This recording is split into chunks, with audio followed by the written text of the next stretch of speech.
Oi, gente. Eu sei que muitos de vocês podem estar tristes, decepcionados com o resultado do segundo turno. Eu também estou.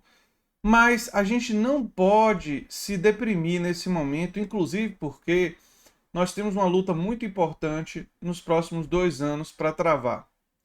Mas é claro que é importante reconhecer também a realidade. O lado bom dessas eleições foi que o grande derrotado foi o Bolsonaro. O bolsonarismo, a direita reacionária, eles saíram profundamente derrotados.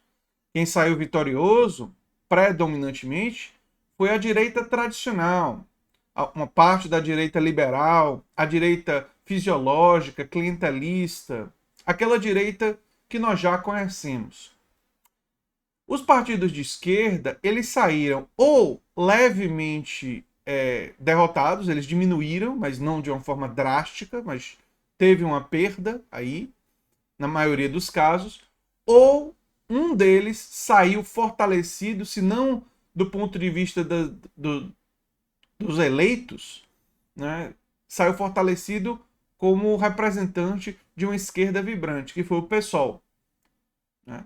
Especialmente pelo Boulos, mas também por causa de outras candidaturas. Nós também tivemos o outro lado positivo de candidaturas históricas da comunidade LGBTQ que conseguiram se eleger. A Duda Salabert em BH, que eu tive a honra de conversar com ela aqui no canal, mas não apenas ela, outras pessoas espalhadas pelo Brasil.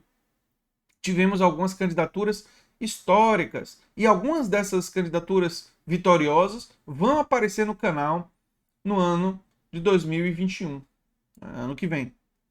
E talvez apareçam até algumas delas ainda esse ano, mas provavelmente a partir do ano que vem muitas dessas candidaturas vão aparecer aqui no canal, o que também é muito legal, que fortalece, a gente vai estar dialogando, né?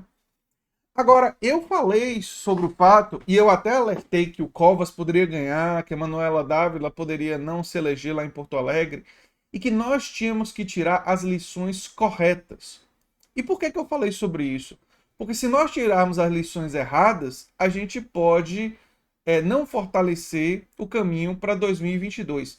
Em 2022, nós temos a chance, sim, de evitar o cenário Trump-Biden no Brasil. O que seria um cenário Trump-Biden no Brasil? Seria um segundo turno entre uma figura da direita reacionária, populista, tipo Bolsonaro ou um variante dele, contra uma direita tradicional, liberal, no segundo turno. Nós temos que evitar esse cenário, e além de evitar esse cenário, nós temos que criar um caminho para o campo progressista se fortalecer e ter chances de ganhar em 2022.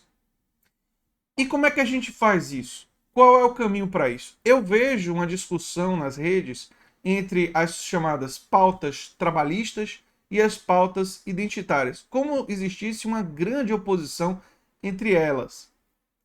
E o que eu defendo, e o que eu defendi já há bastante tempo, é a ideia de criar mecanismos de articulação dessas pautas em torno de um projeto de país, um projeto de sociedade. E que projeto seria esse? Bem, o caminho me parece claro de ver o estado de bem-estar social como um ponto de partida para uma sociedade mais justa.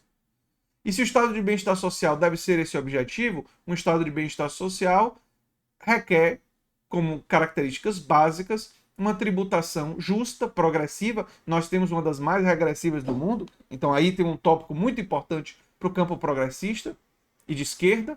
Nós precisamos enfrentar a questão da corrupção como um elemento estrutural da política brasileira e, para isso, temos que ter propostas para reformar o financiamento de campanha e propostas para acabar com os cargos comissionados na gestão pública. É uma verdadeira vergonha que prefeitos indiquem praticamente toda a gestão das unidades de saúde da família, assim como boa parte da gestão, e esse espaço de nomeação quase mágico, né? Eu nomeio você.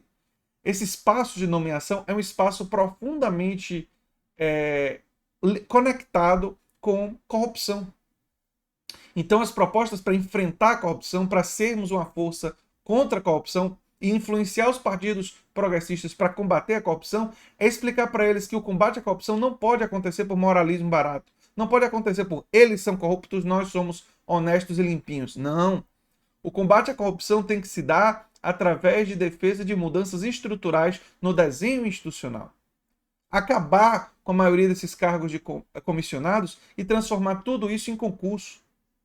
Inclusive, a gente vai estar se comunicando com os concurseiros e dizendo para eles: nós queremos ampliar concursos, nós queremos ampliar carreira. Esse é um bloco do eleitorado, inclusive, que nós podemos seduzir dessa forma com algo que nós acreditamos. Porque eu, particularmente, sou uma pessoa que defendo claramente que tem que acabar com esse monte de cargos comissionados. Esse poder da nomeação nesses cargos de gestão é o espaço claro de nomear os amigos, os conhecidos, os aliados. E aí o que é que acontece? Você nomeia esse povo todo e esse povo está lá para favorecer você e não para ter uma gestão de qualidade. Nós temos que enfrentar a questão do combate à corrupção, da qualificação da gestão no Estado, não como nós vamos colocar o nosso pessoal é mais competente, não. Mudando o desenho das instituições. Isso é fundamental.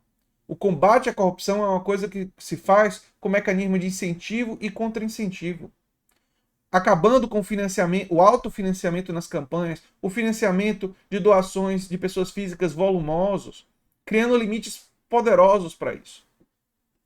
Então, eu estou dando esses exemplos para dizer que, combatendo a corrupção, criando uma justiça tributária, auditando a dívida pública, cobrando a dívida ativa, reduzindo as renúncias fiscais ao grande capital.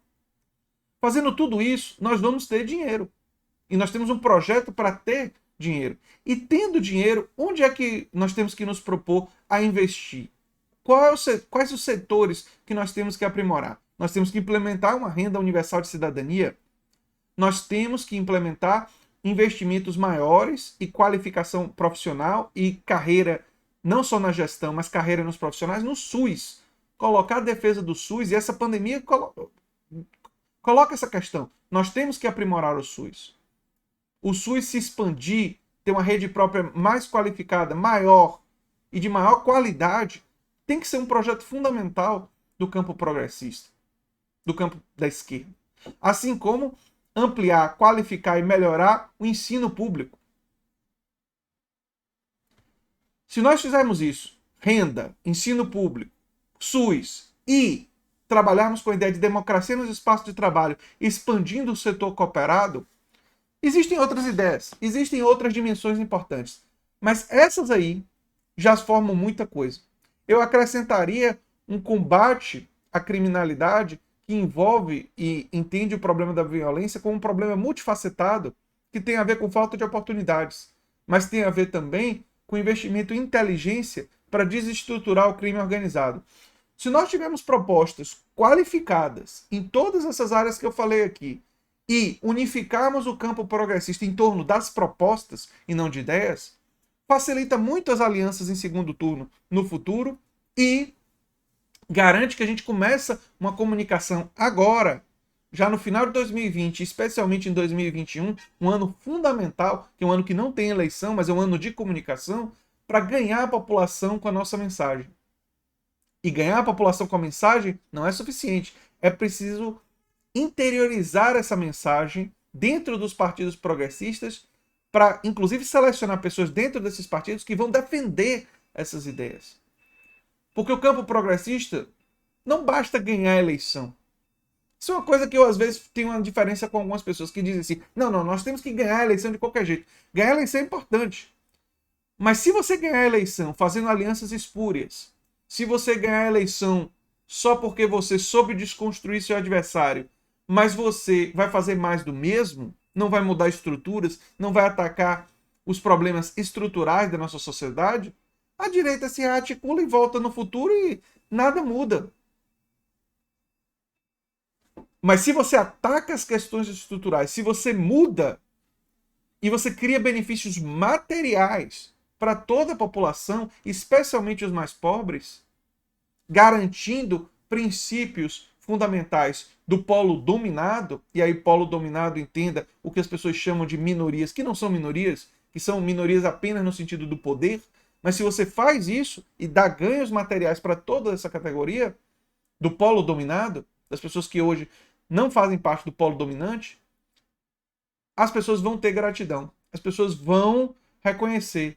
E as pessoas vão reconhecer e defender os direitos sociais, o direito à saúde, à educação. Vão defender uma renda universal.